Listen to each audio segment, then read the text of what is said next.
مولانا ماشاءاللہ آپ کے قلم کے چرچے عام ہیں، اس کامیابی کے پیچھے کا راز کیا ہے؟ میں نے اپنے قلم کو نہ کبھی اہمیت دی ہے اور نہ اہم سمجھتا ہوں. بس یہ کچھ تو ہمارے جو شاگرد حضرات ہمارے تلامذہ ہیں وہ جو ہے ہمیشہ خوشگمان رہتے ہیں کہ ہمارے استاد جو لکھتے ہیں وہ اچھا لکھتے ہیں. بقیہ مجھے تو نہیں معلوم ہوتا ہے کہ میں بہت اچھا لکھتا ہوں.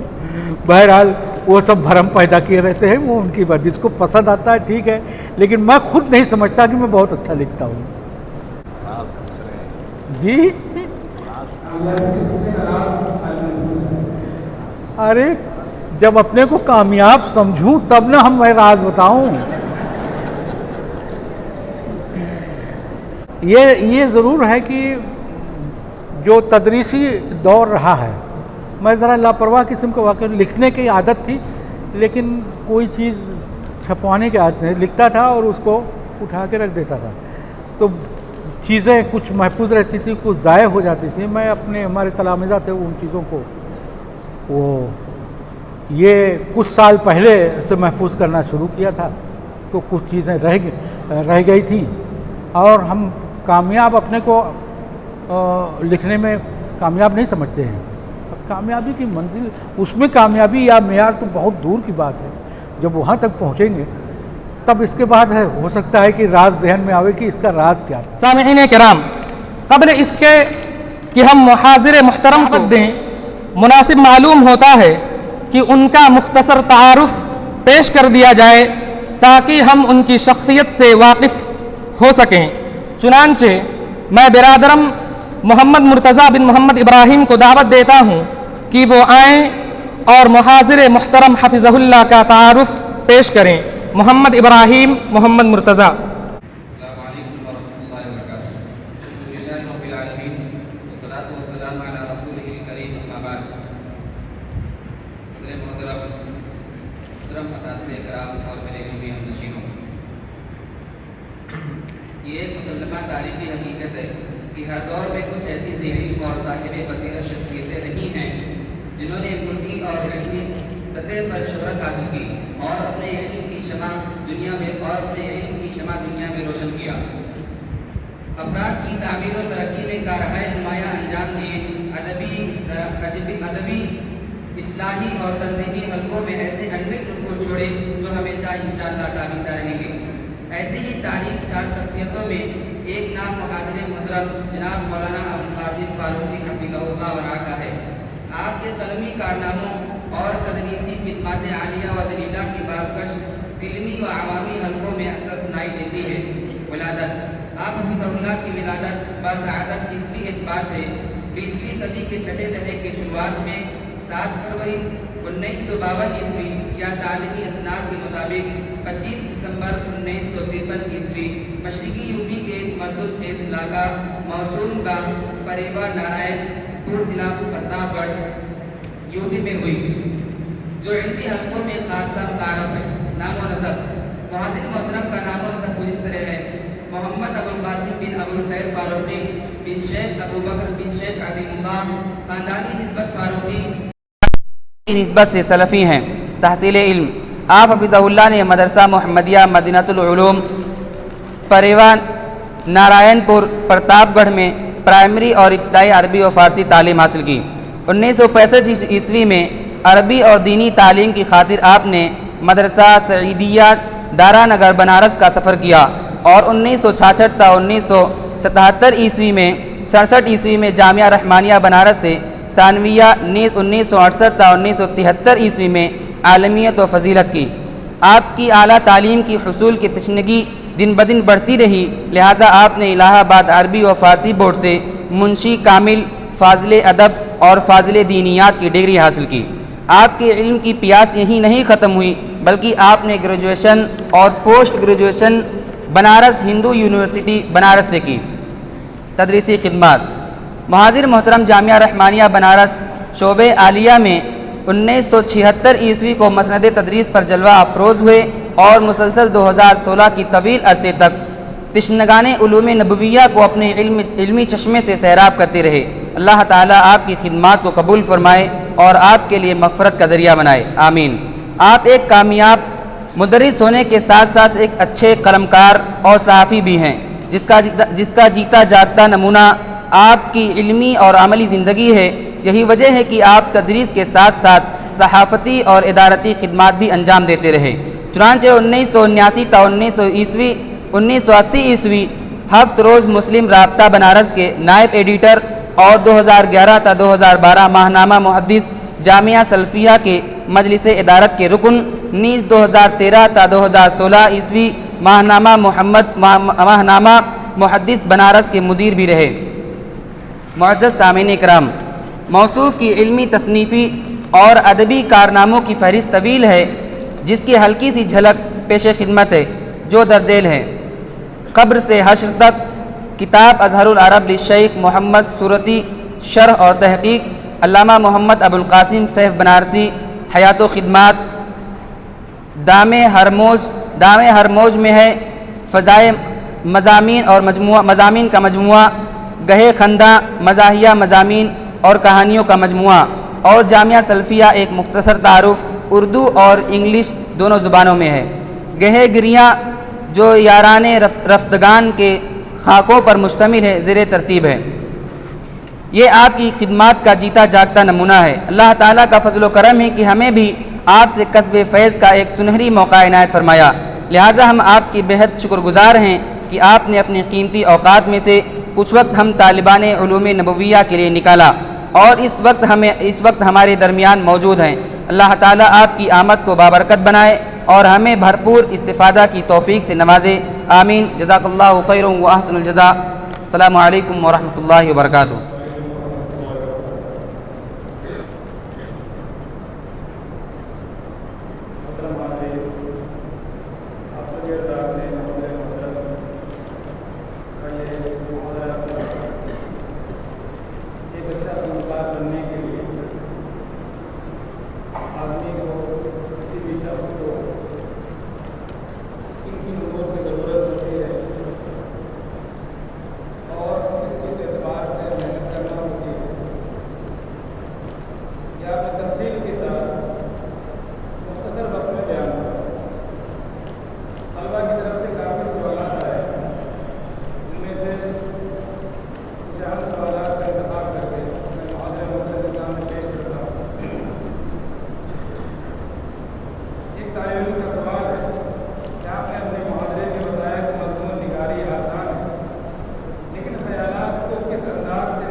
دیکھیے، اس سلسلے میں کتابیں طلباء کے لیے کافی ہیں، اور وہ خاص طور سے مضمون نگاری پر ہے۔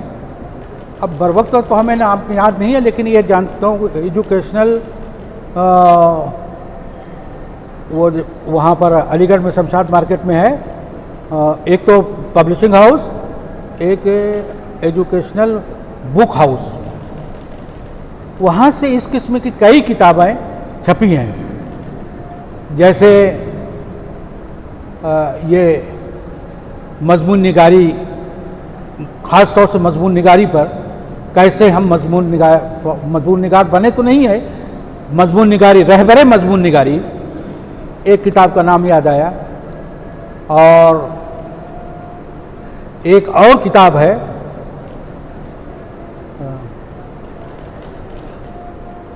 طرز مضمون نگاری کر کے ہے، سب پتلی پتلی ہیں، طلباء ہی کے لیے یہ کتابیں لکھی گئی ہیں۔ بڑے لوگوں کے لیے مضمون نگاری کی کتابیں تو ایسی نہیں ہیں، کیونکہ ان کو خود ہی خیالات جو آتے ہیں وہ ہو جاتے ہیں، لیکن یہ کہ اس قسم کی کتابیں خاص طور سے رہبر مضمون نگاری ہم نے پڑھی ہے اپنے بچپن میں وہ، اور جب آپ جائیں گے اس کے یہاں مکتبے میں تو کئی ایک کتابیں جو مضمون نگاری کے نام سے ہم کیسے مضمون لکھیں اور اس قسم کی جو ہے۔ دوسری چیز ہے کہ جو وہ گرامر کی کتاب، اردو قواعد کی کتابیں خاص طور سے مولوی عبدالحق کی لکھی گئی ہے، ایک اور ہے، ایک دو کتابیں اور ہیں موٹی، ایک تو پتلی ہے اور ایک کافی موٹی ہے، بابا اردو عبدالحق کی کتاب ہے، تو اس سے دو فائدہ ہوگا، ایک تو مضمون نگاری کے نکات بھی معلوم ہو جائیں گے. اور دوسری بات یہ ہے کہ پنکچویشن جس کو بولتے ہیں، پنکچویشن کا مطلب یہ ہے کہ کاما، ات اور یہ تمام چیزیں کیسے لگائیں، ان تمام چیزوں کے لیے اور اردو قواعد کے نام سے وہ اس کا مشورہ دوں گا کہ وہ ضرور پڑھیں گے. اور اس میں ایک حصہ جو ہے مضمون نگاری کا بھی ہے. اور جہاں تک میں بتاؤں خیالات کی ترتیب، آپ جب پڑھیں گے بہت زیادہ ایک موضوع پر پڑھیں گے تو آپ کے دماغ میں ایک طریقے سے ابال پیدا ہوگا. آپ کا دماغ خود ہی چاہے گا کہ ہم اس چیز کو کاغذ کے حوالے کریں. ترتیب خود بخود آ جائے گی. جب ایک مرتبہ آپ پڑھیں گے، 2 مرتبہ پڑھیں گے، 3 مرتبہ پڑھیں گے تو آپ خود ہی آپ کو پتہ چل جائے گا کہ ہمارا مضمون بے ربط ہو رہا ہے، اب کہاں سے اس کے اندر ربط پیدا کریں. تو بہرحال یہ تو جو مکتبے ہیں ان پر کتابیں ہیں اور اچھی خاصی کتابیں لکھی گئی ہیں. انشائیہ کیسے لکھیں، کہانی کیسے لکھیں، اس قسم کے بہت ساری کتابیں جو ہے. لیکن وہ آپ کو جو خاص طور سے دلی میں ایجوکیشنل پبلشنگ ہاؤس، وہاں پر پوری کافی کتابیں ہیں اس موضوع پر اور وہ آپ حاصل کر سکتے ہیں.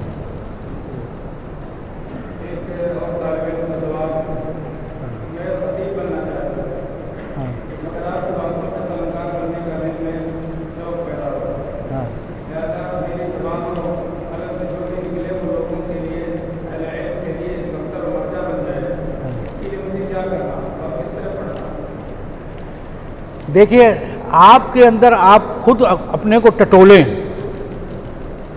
کہ آپ کا شوق اور لگن. ایک تو ہوتی ہے خواہش، میں بننا چاہتا ہوں، اس کا مطلب یہ ہے کہ آپ کی خواہش ہے. خواہش سے آگے بڑھ کر ایک اور چیز ہوتی ہے، وہ ہوتا ہے ذوق. آپ خود کو ٹٹولیں کہ آپ کو زیادہ دلچسپی خطابت سے ہے یا آپ کو زیادہ دلچسپی قلم سے ہے. دونوں کے اپنے الگ الگ میدان ہیں اور دونوں کو اس مقصد سے کام میں لائیے کہ ہم کو دین کی خدمت کرنی ہے. داعی دونوں ہیں اور دین کی دعوت دینے والے دونوں ہیں. آپ اس چیز کو جب دیکھ لیں گے، ٹٹول لیں گے کہ ہم کو دلچسپی قلم سے ہے تو آپ اس طرف پل پڑیں. اور کوئی ضروری نہیں ہے کہ آپ یہ سمجھیں کہ جو قلمکار بنے گا وہ خطیب نہیں بنے گا، جو خطیب بنے گا وہ قلمکار نہیں بنے گا. بہتیرے ایسے ہیں اور جو قلمکار بھی بہترین تھے اور خطیب بھی بہترین تھے. ہمارے استاد محترم اور مولانا کے والد مولانا عبدالحمید صاحب رحمانی رحمۃ اللہ علیہ، اور ان کی بھائی خطابت آپ لوگوں نے تو نہیں سنی ہوگی. وہ جب وہاں سے فارغ ہو کر آئے مدینہ سے اور سیدھے سلفیہ پڑھانے کے لیے آئے، 3 آدمی آئے تھے پڑھانے کے. مولانا عبدالرحمن صاحب لیسی، مولانا عبدالسلام صاحب جن کا ابھی انتقال ہوا ہے 2018 یا 19 میں، اور مولانا عبدالحمید صاحب استاد محترم. تو یہ تینوں آدمی جب آئے تو اس وقت نئے فارغ ہو کر آئے تھے وہاں کے جو اس وقت مفتی ہیں دارالعلوم دیوبند کے، مفتی ابوالقاسم نعمانی، ہمارے ہم نام صاحب. نیا فارغ ہو کے آتا ہے آدمی تو بڑا جوش رہتا ہے. تو اس وقت ان کے پورے علاقے میں اہل حدیثوں کے خلاف تقریروں کے بڑے چرچے تھے. ادھر کہیں اس گھر میں بیٹھ کر باقاعدہ زبردست جلسہ ہو رہا ہے اور تقلید کے خلاف، اہل حدیثوں کے خلاف.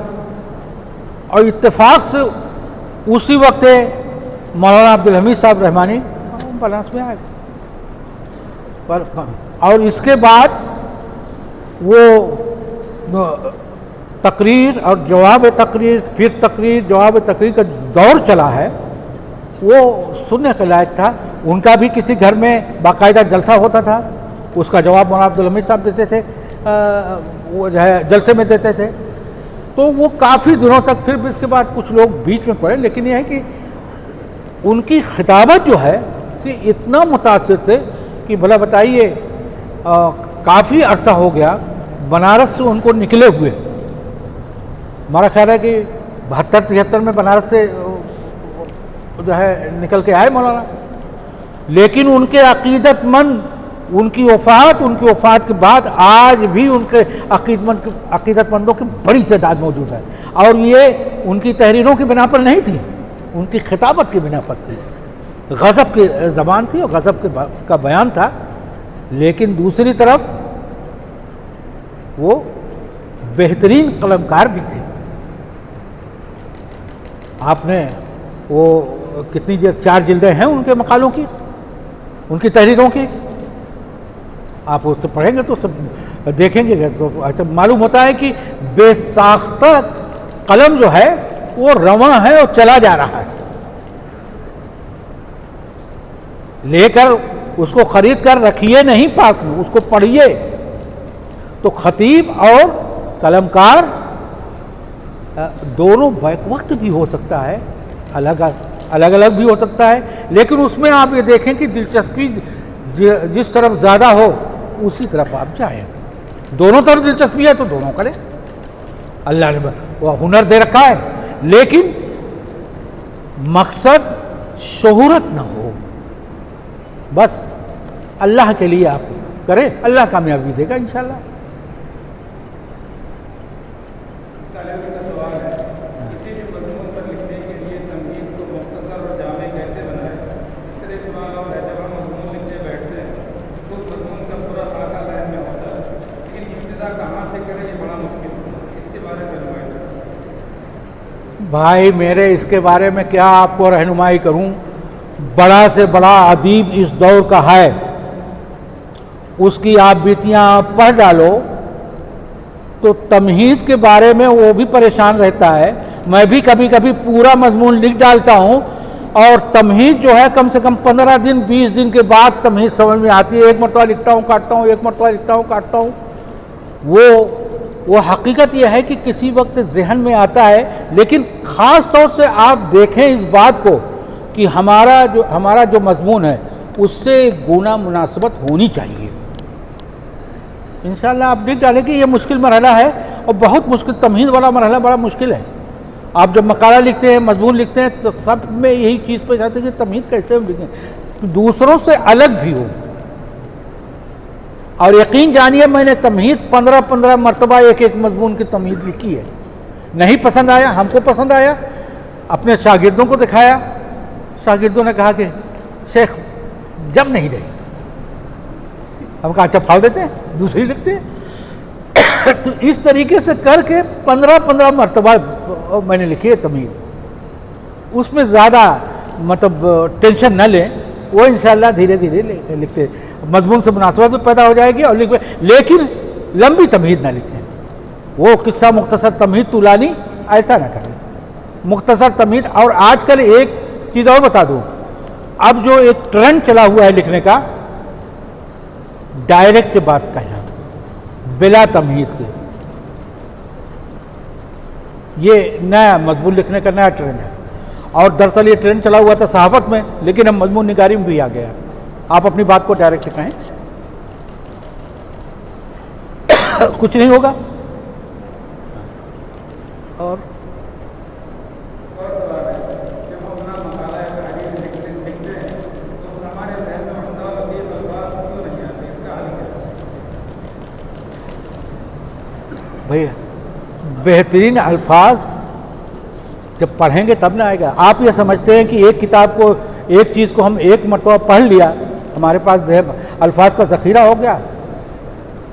الفاظ کا ذخیرہ جمع کرنے کے لیے آپ کو بڑی محنت کرنی پڑے گی، اور ایک موضوع پر جب آپ ایک کتاب پڑھیں اور 2 کتاب پڑھیں، 3 کتاب پڑھیں، 4 کتاب پڑھیں، آپ دیکھیں گے کہ وہ جملے جو آ رہے ہیں وہ آپ کو ذہن نشین ہوتے جائیں گے، الفاظ بھی ذہن نشین ہوتے جائیں گے۔ ایک چیز اور، ایک کام اور کریں گے، اچھے الفاظ، اچھے جملے اگر آئیں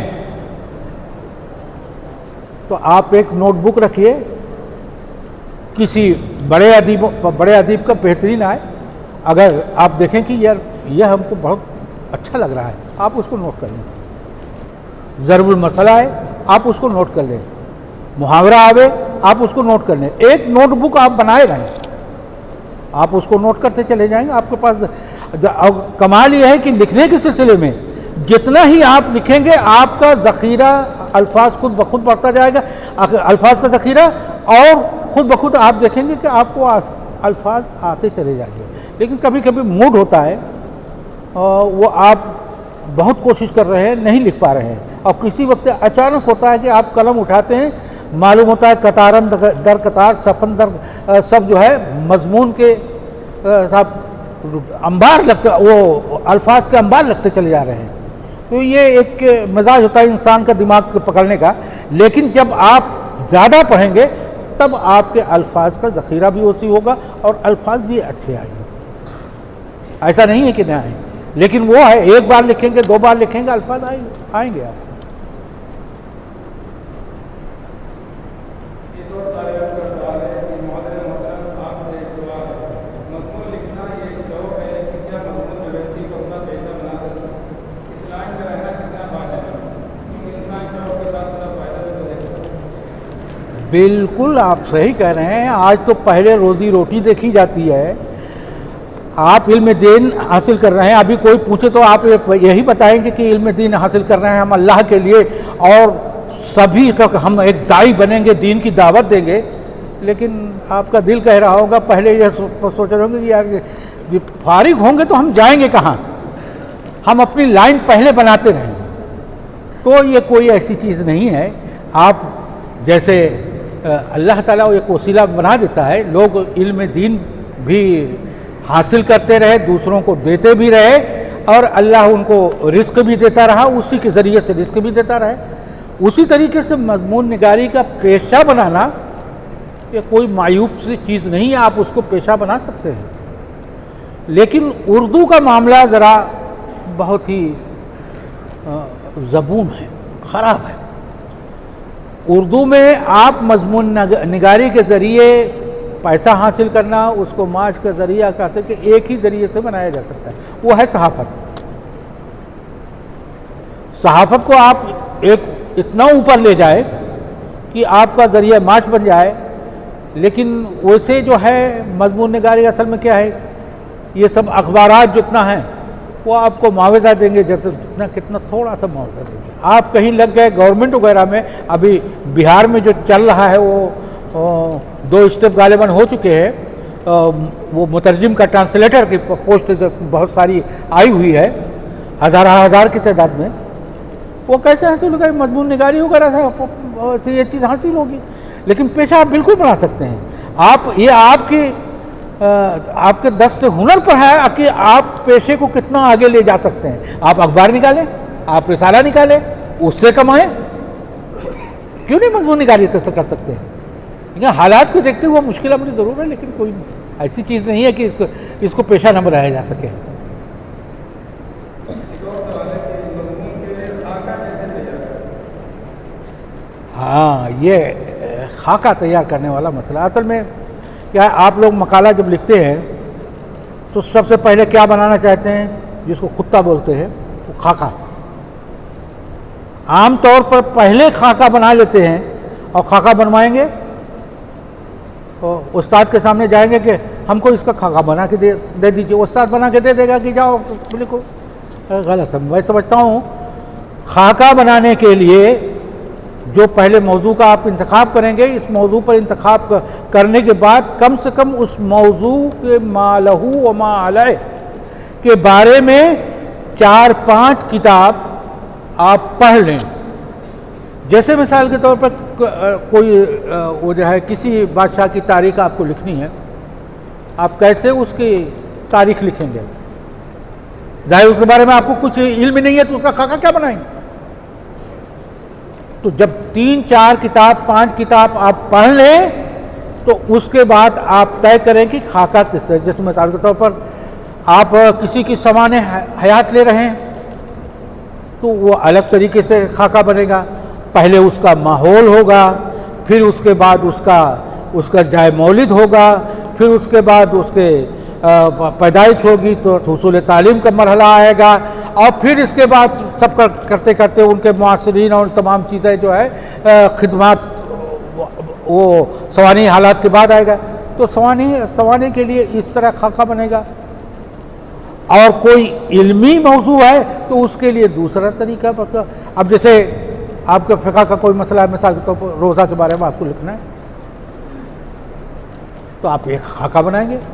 تو سب سے اس قسم کی چیز آپ دیکھیں کہ یہ فقہی چیز ہے یا علمی چیز.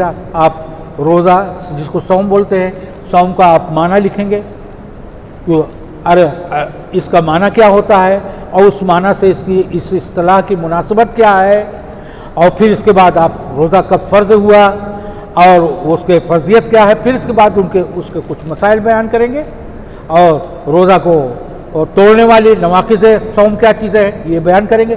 تو وہ ایک چیز مل جاتی ہے. جب 3-4 کتابیں آپ پڑھ لیں گے تو خاکہ بنانے کا طریقہ آپ کو مل جائے گا بغیر پڑھے ہوئے. یاد رکھیے کہ آپ وہ جو ہے جو کچھ لکھے پہلے نہ لکھیں، پہلے پڑھیں. پڑھے لکھے بنیں، لکھے پڑھے نہ بنیں. پہلے نہ لکھیں، پہلے پڑھیں.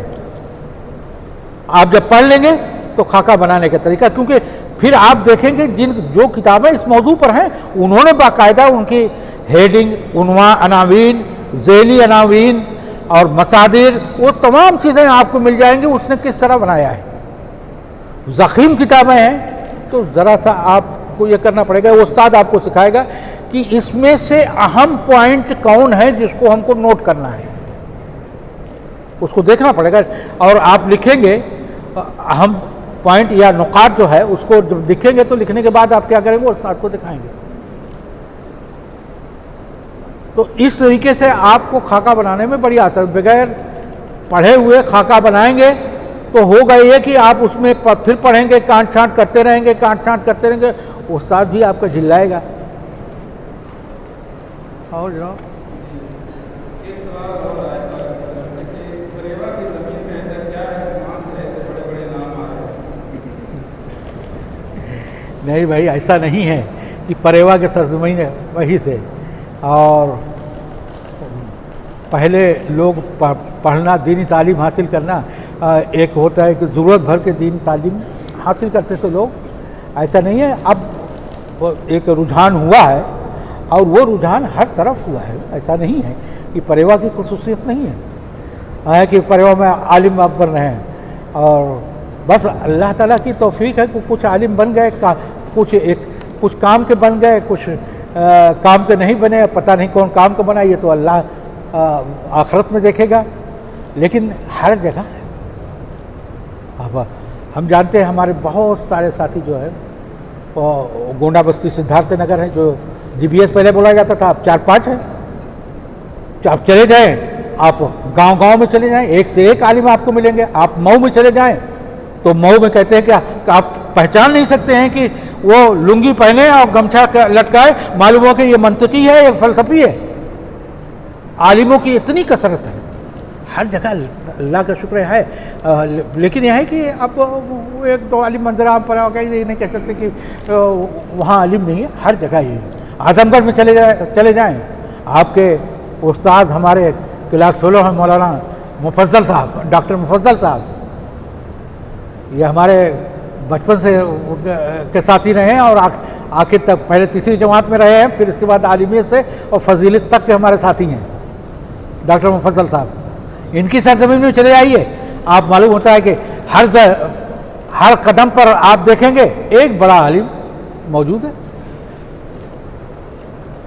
تو ہر جگہ ہے، ایسا نہیں ہے. یہ پریوا کی کوئی خاص خصوصیت نہیں ہے. ایک سوال اور ہے کہ مطالعہ کرنے کا صحیح وقت اور صحیح طریقہ کیا ہوگا؟ بھائی وہ ایک لوگ بڑا بیان کرتے ہیں تو زندگی کے معمولات، زندگی بہت ڈسپلن کے ساتھ اور معمول کے ساتھ گزارنا چاہیے. لیکن جب معمول کے ساتھ اگر گزارے گا تو میں سمجھتا ہوں کہ اس کو مطالعہ کرنے کا بہت زیادہ موقع نہیں ملے گا. یہ مطالعہ جو ہے یہ بالکل بے معمول بنا دیتا ہے انسان کو.